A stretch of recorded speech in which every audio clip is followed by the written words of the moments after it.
Jax's revenge domain. I stood there watching Stephanie Parker walk through my equipment yard like she owned the place, her designer heels clicking on concrete that still had my boot prints from this morning's safety inspection.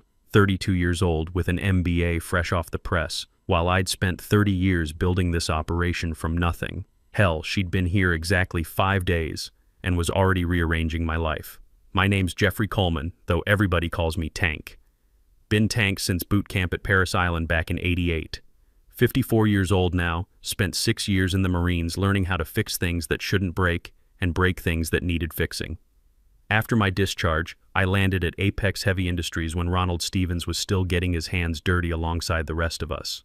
We had 12 employees back then and dreams bigger than our checking account. That Tuesday morning started like every other day for the past 3 decades. I was in the yard at 6 a.m. checking overnight maintenance reports, making sure our caterpillars and excavators were ready for the crews heading out to job sites across Texas. The smell of diesel fuel and hydraulic fluid, the rumble of engines warming up, the familiar weight of my hard hat. This place felt more like home than my empty house since Linda and I signed the divorce papers 3 years back. The thing about military training is it teaches you to pay attention to details that most people miss. Like how Stephanie's entourage of suits moved through the yard avoiding eye contact with the actual workers. Or how her assistant kept checking his phone instead of watching where he stepped around million-dollar machinery. These weren't people who understood construction equipment. They understood spreadsheets. "Everyone, I'd like you to meet Jeffrey," Stephanie announced to the assembled supervisors and foremen, gesturing toward me like I was an old piece of equipment they were about to auction off. "He'll be transitioning into our new strategic consulting role while I handle operational leadership moving forward." Strategic consulting, that's corporate talk for we're putting you out to pasture but don't want the union breathing down our necks. In the Marines, we called this kind of double-speak officer bullshit, but here I just had to smile and nod. The silence in that room was thick enough to cut with a K-bar. Howard Webb, who'd been my second-in-command for 11 years, suddenly found the floor fascinating. Howard's the kind of guy who'd follow you into hell if you asked nice. But corporate politics made him nervous. Jennifer Davis from logistics, who I'd promoted from the front desk when she was a single mom struggling to pay rent, wouldn't meet my eyes. Even Rebecca Walsh, who'd shared coffee and complained about management with me every morning for a decade, was studying her clipboard like it held the location of Jimmy Hoffa. "We need innovative thinking in our equipment deployment," Ronald said, his voice carrying that forced enthusiasm he used when the board was pressuring him about quarterly numbers. Ronald built this company with his bare hands, but somewhere along the way he'd started listening to consultants who'd never operated a backhoe in their lives. "Jeffrey's experience will be valuable as Stephanie leads us into more efficient operations." Experience. There's that word they use when they mean your methods are outdated but you're too expensive to fire outright. Back in the Corps, we had a different word for 30 years of experience: wisdom. Stephanie's smile was all business school polish and zero warmth. The kind of expression they probably taught in MBA programs for handling legacy personnel. Jeffrey's institutional knowledge will certainly inform our modernization initiatives, but we need to move beyond outdated approaches if we're going to maximize operational efficiency in today's competitive landscape. Outdated approaches. Translation. Everything I'd built over 3 decades was now considered obsolete by someone who'd never had hydraulic fluid under her fingernails. She pointed toward a cramped office near the parts warehouse, barely bigger than a supply closet. "That space will work perfectly for your consulting activities. I'll need the main office cleared by end of day." My office. Where I'd spent countless nights figuring out logistics for emergency jobs when Hurricane Harvey flooded half of Houston, and we had to get equipment moving in 4 hours instead of 4 days. Where I'd trained 24 young guys who were now running crews across Texas, teaching them that equipment maintenance wasn't just about schedules, it was about keeping people safe. Where I'd negotiated the maintenance contracts that kept our machines running 15% longer than industry standard, which saved the company about $400,000 annually. The wall still had the safety certificate from when we went 18 months without a reportable accident, a record I was personally proud of because every day without an accident meant someone's father or son went home safe to their family. Next to it hung a photo from last year's company barbecue, back when we felt like a family instead of a corporate acquisition target. "Understood," I said, keeping my voice steady. "In the Marines, you learn not to show weakness, especially when someone's trying to break you down. No point making a scene. Not yet." After the meeting broke up, I watched maintenance guys haul my filing cabinets to the basement, while Stephanie supervised the installation of some modern furniture where my family photos used to sit. My granddaughter Emily's drawing of a bulldozer, the one she'd made when she visited last month and I let her sit in the operator's seat of a Cat 320, went into a box with everything else that represented 30 years of my professional life. My new office was basically a glorified storage room with a desk that wobbled every time I typed and a computer that wheezed like an old diesel engine when it booted up, the kind of machine we'd retired from the main floor 5 years ago because it was too slow for inventory tracking. There was barely enough room for the desk and a filing cabinet, and the single window looked out at the dumpster behind the parts depot. Real subtle message there, about as subtle as a drill sergeant at 5 a.m. The phone rang almost immediately after I'd squeezed myself behind the tiny desk. "Tank, sorry, man." "But Stephanie called a meeting in the main conference room," Howard said, and I could hear the stress in his voice. He'd been with me long enough to recognize when something stunk worse than a latrine in August. She said supervisory staff only. "When's the meeting?" "Right now.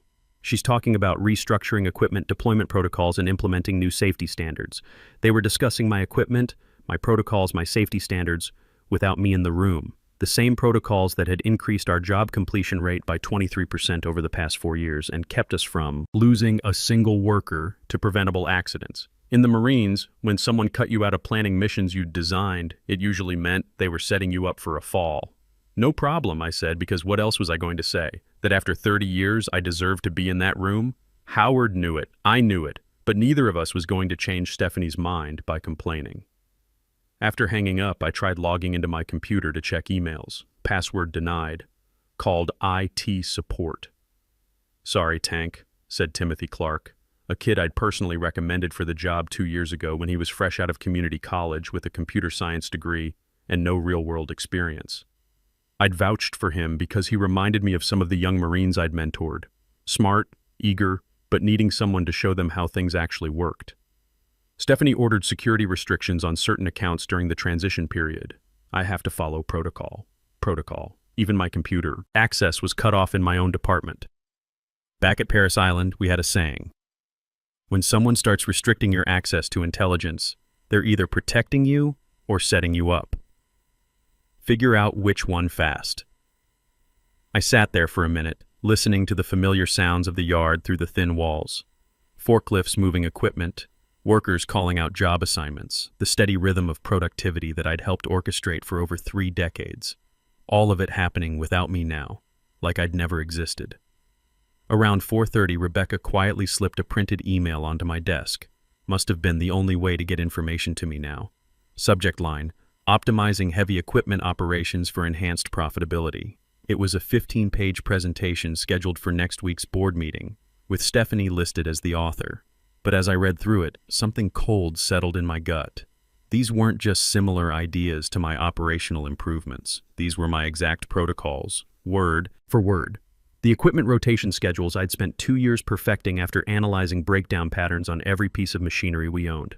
The maintenance algorithms that reduced our downtime by 31% because I'd figured out the sweet spot between preventive care and over-servicing. Even the emergency deployment procedures I'd written after Hurricane Harvey when we had to get heavy equipment to flooded areas faster than anyone thought possible. Everything had Stephanie's name on it. Every efficiency gain, every cost reduction, every safety protocol that had made our division the most profitable in the company's history. She'd taken 30 years of my work and slapped her MBA credentials on it like she'd invented the wheel. The presentation described how Stephanie had immediately identified significant inefficiencies in legacy equipment management and developed innovative solutions for modern construction demands. According to this document, Jeffrey Coleman had apparently contributed some useful historical context to her revolutionary thinking. Historical context. I'd gone from being the guy who designed the systems to being a footnote in someone else's success story. That's when my old Marine training kicked in completely. In reconnaissance, you don't just react to the first piece of bad intelligence you find. You gather more data, you analyze patterns, and you figure out what the enemy's real objective is. Because in my experience, when someone steals your work this systematically, they're not just looking for a promotion, they're planning something bigger. I went home that night and pulled out my personal backup drive from the safe in my bedroom closet, right next to my discharge papers and the photo of my old squad from Operation Desert Storm. See, in construction, you document everything. OSHA requires it, insurance companies demand it, and smart operators protect themselves with paper trails. But I'd also learned something in the military. Always keep your own copies of important intelligence because you never know when the official records might disappear. What I found as I started digging through those files made my hands shake slightly. Not from anger yet, but from recognition. Because I'd seen this kind of operational pattern before, back when I was a staff sergeant and we were tracking enemy movements in Kuwait.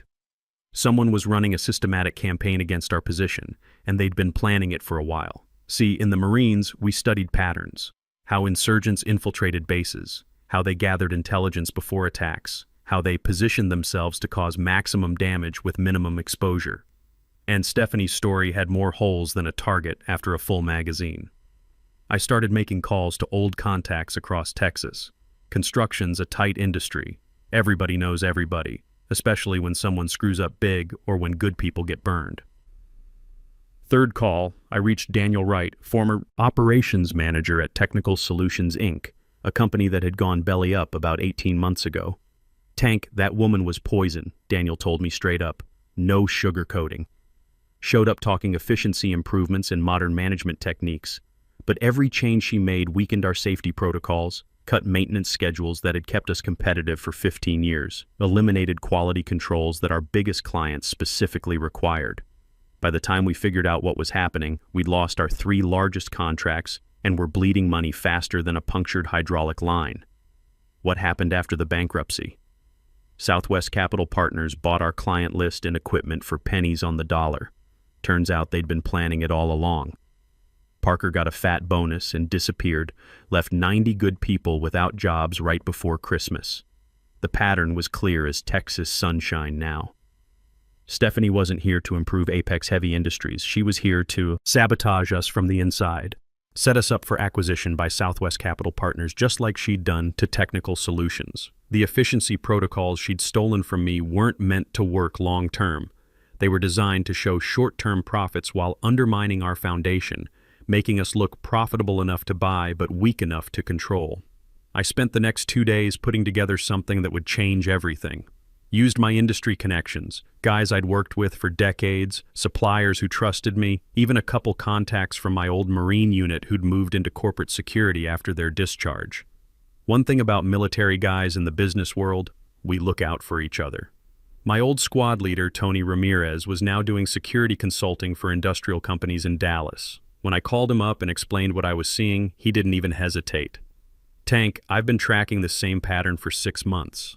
Southwest Capital has hit at least 4 construction companies in Texas and Oklahoma using the exact same playbook.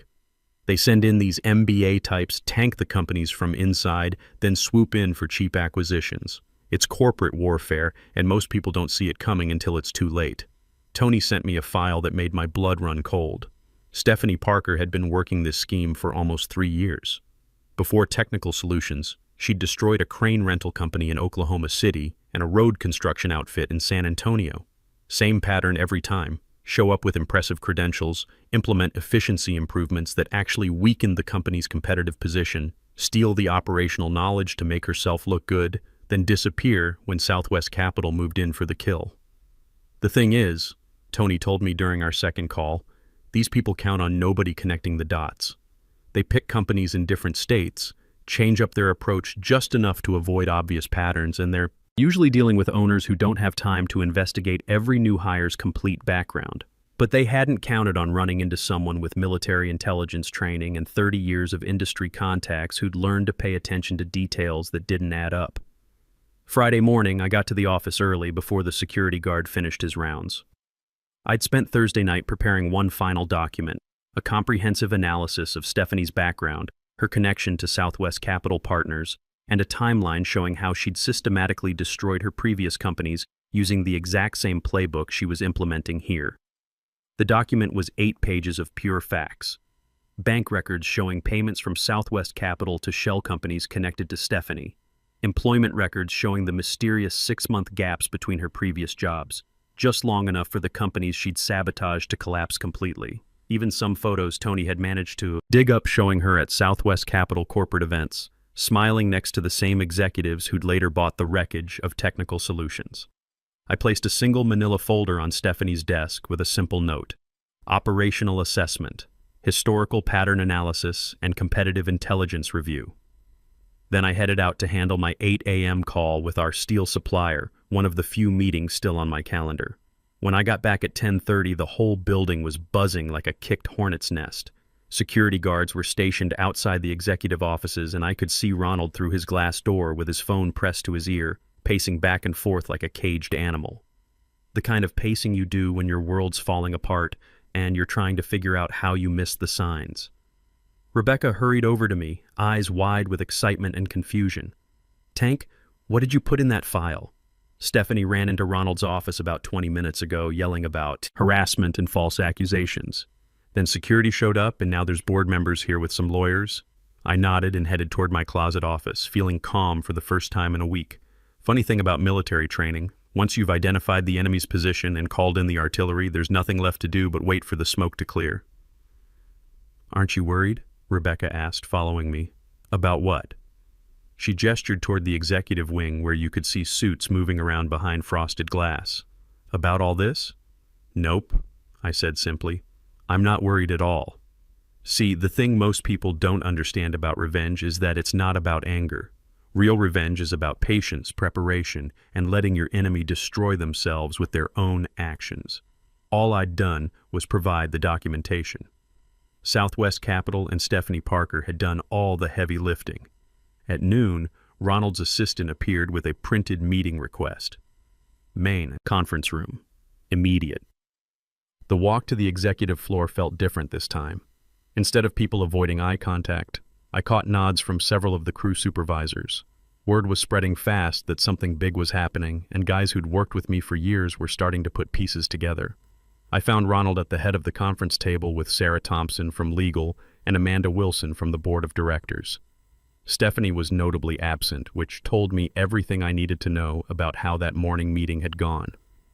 "Sit down, Tank," Ronald said, looking like he'd aged a decade since Monday. The kind of look you get when you realize you've been played by professionals and nearly lost everything you'd built. "The file you left?" he began carefully. "Where did you get this information?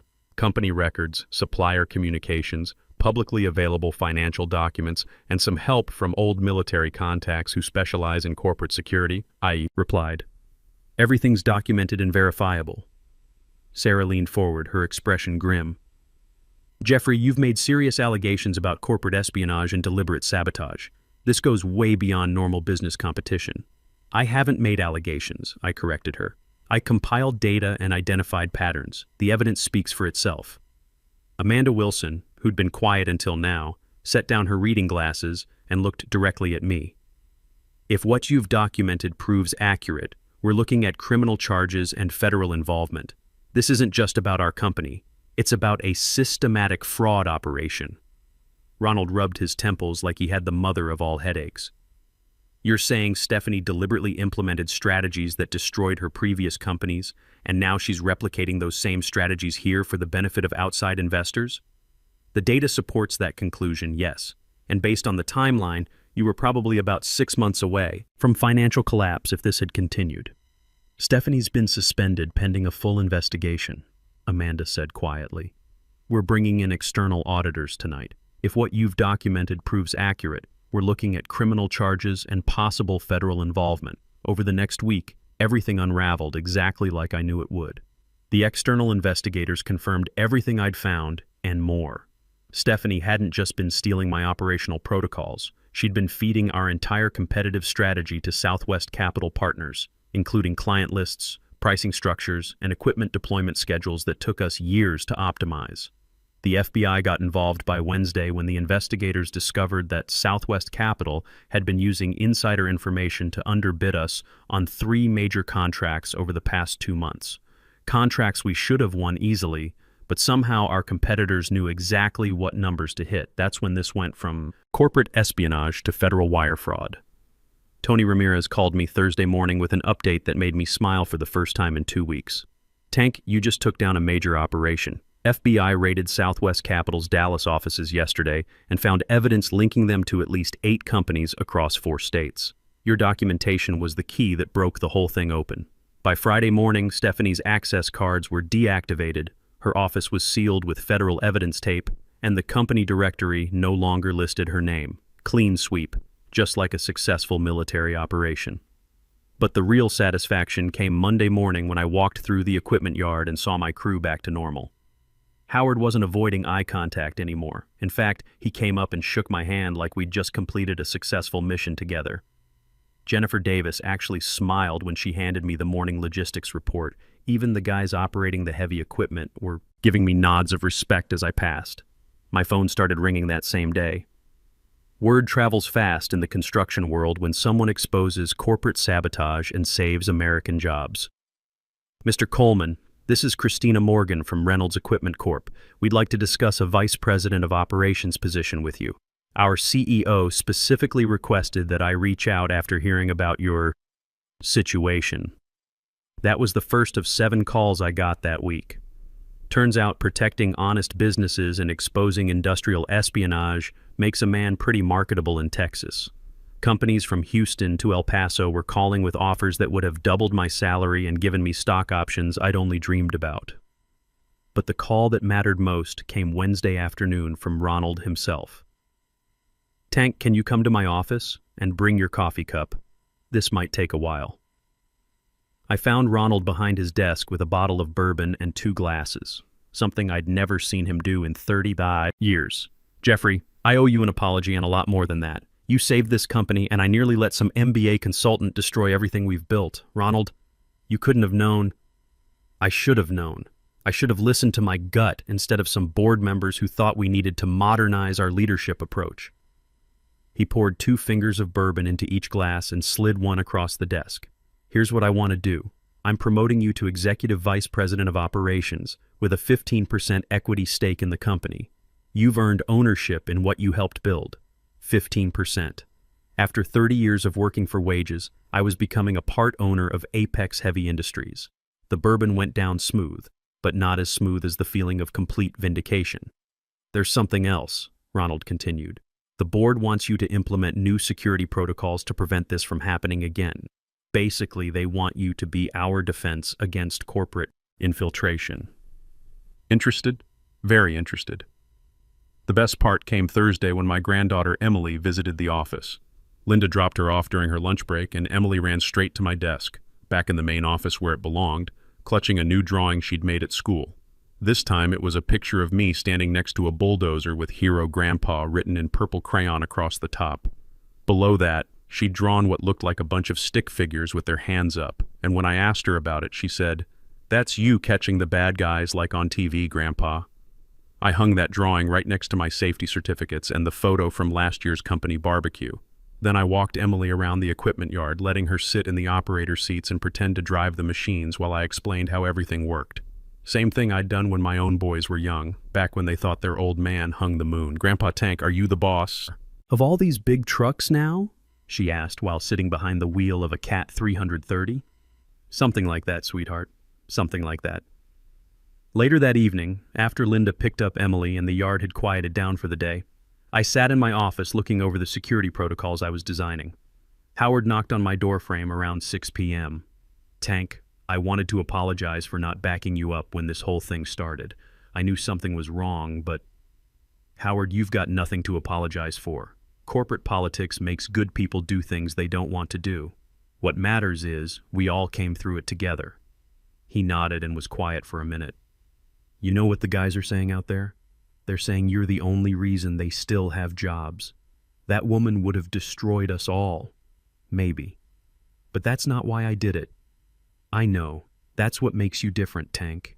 You didn't do it for revenge or to prove a point. You did it because it was the right thing to do. Sometimes the best revenge isn't destroying your enemy. It's protecting what matters and proving that 30 years of real experience, genuine relationships, and attention to detail will always triumph over fancy degrees and corporate sabotage schemes designed to fool people who should know better.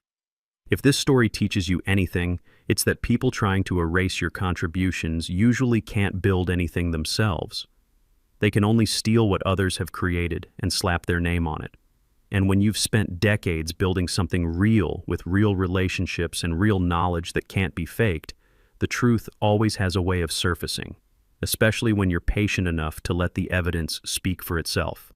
In a world where MBA consultants can walk in and steal decades of your work overnight, remember this: they can copy your systems, but they can't replicate the relationships, respect, and real-world wisdom that built those systems in the first place. The biggest mistake these corporate raiders make is thinking that destroying a man's position destroys the man. They forget that someone who survived military service, raised a family, and built something lasting doesn't break that easily. And when he fights back, he fights to win.